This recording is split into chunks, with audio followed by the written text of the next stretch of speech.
Tonight, we delve into one of history's most baffling and bone-chilling unsolved cases, the story of the Dyatlov Pass incident. Imagine this: 9 experienced hikers setting out on a challenging expedition in the harsh Ural Mountains of Russia, never to return.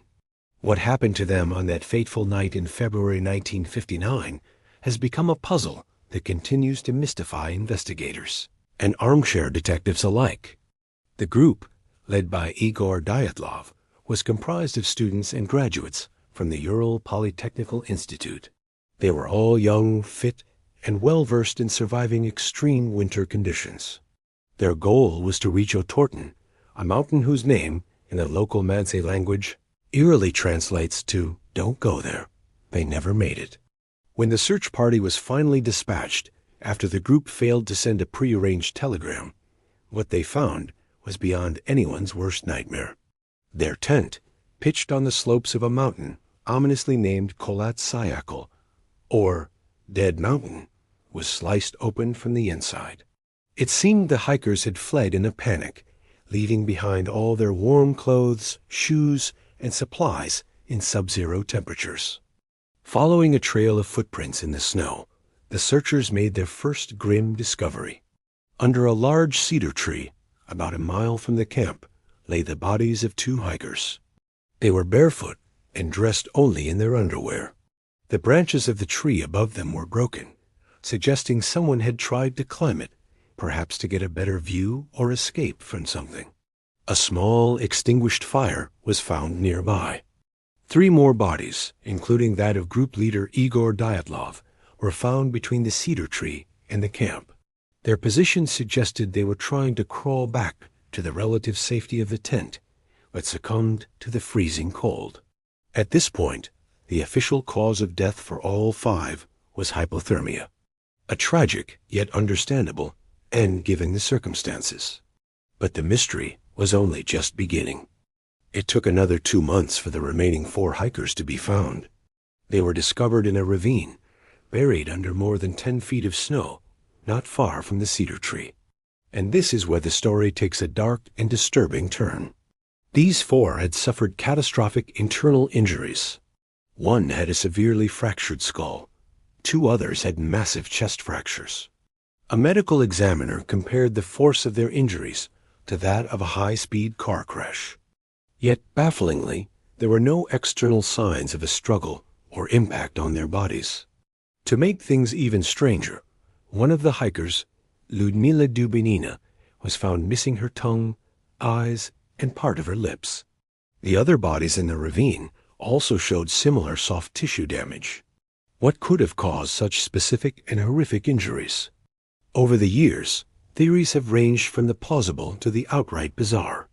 The initial and most accepted explanation was an avalanche. The idea is that a slab of snow slid down, forcing the hikers to cut their way out of the tent and flee. The internal injuries could have been caused by the immense pressure of the snow. However, many experts have debunked this. The slope wasn't steep enough for a major avalanche, and there was no evidence of one found by the initial search party. The hikers' footprints leading away from the tent were calm and orderly at first, not the panicked scramble you'd expect from people fleeing for their lives. Another popular theory involves an attack by the local Mansi people. Were the hikers trespassing on sacred ground? This was quickly dismissed. The Mansi were known to be peaceful, and the nature of the injuries didn't align with any known hunting or fighting techniques. There were no signs of a struggle with another person. Then we enter the realm of the truly strange. Could it have been a secret military weapons test gone wrong? The area was known to be used for such activities. Some reports from other hikers in the region around the same time mention seeing strange orange spheres or lights in the sky. This theory suggests the hikers might have been accidentally hit by a shockwave from an explosion, causing the internal injuries and forcing them to flee. The subsequent radiation could explain some of the odd findings.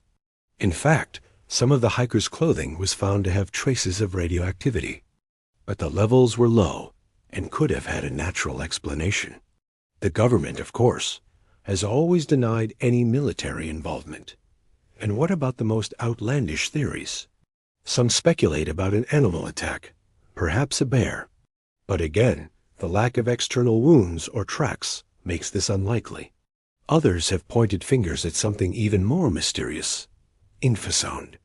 This is a low-frequency sound, below the level of human hearing, that can be generated by certain wind patterns, like a Kármán vortex street.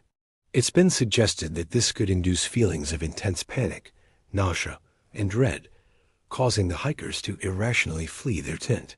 It's a fascinating scientific idea, but can it really explain the devastating physical injuries? And we can't ignore the theories that lean into the supernatural. The names Dead Mountain and Don't Go There fuel speculation about ancient curses, or even an encounter with a creature like the Yeti. These ideas make for a great horror story. They lack any concrete evidence. So, where does that leave us? Decades later, the Dyatlov Pass incident remains an open wound in Russian history. The official investigation was closed in May 1959, with the vague conclusion that the hikers died as a result of a compelling natural force. The files were classified and hidden away for years. In 2019, Russian authorities reopened the case, concluding once again that an avalanche was the most likely cause, combined with poor visibility that led the hikers to get lost after leaving their tent. But for many, this explanation just doesn't add up. It doesn't fully account for the internal injuries, the missing soft tissue, the radioactive clothing, or the strange lights in the sky. Too many pieces of the puzzle just don't fit. The story of the 9 hikers on Dead Mountain is a powerful reminder of the unknown. It's a chilling tale of survival turned to tragedy, wrapped in a seemingly impenetrable mystery. Was it a natural disaster, a military secret, a bizarre scientific phenomenon, or something else entirely? We may never know the full truth. The secrets of that night may forever be buried under the snow of the Ural Mountains. What do you think happened? Let me know your theories in the comments below. Thanks for joining me on this deep dive into one of history's greatest unsolved mysteries. If you found this story as fascinating as I do, make sure to hit that like button and subscribe for more content like this. Stay curious, and I'll see you in the next video.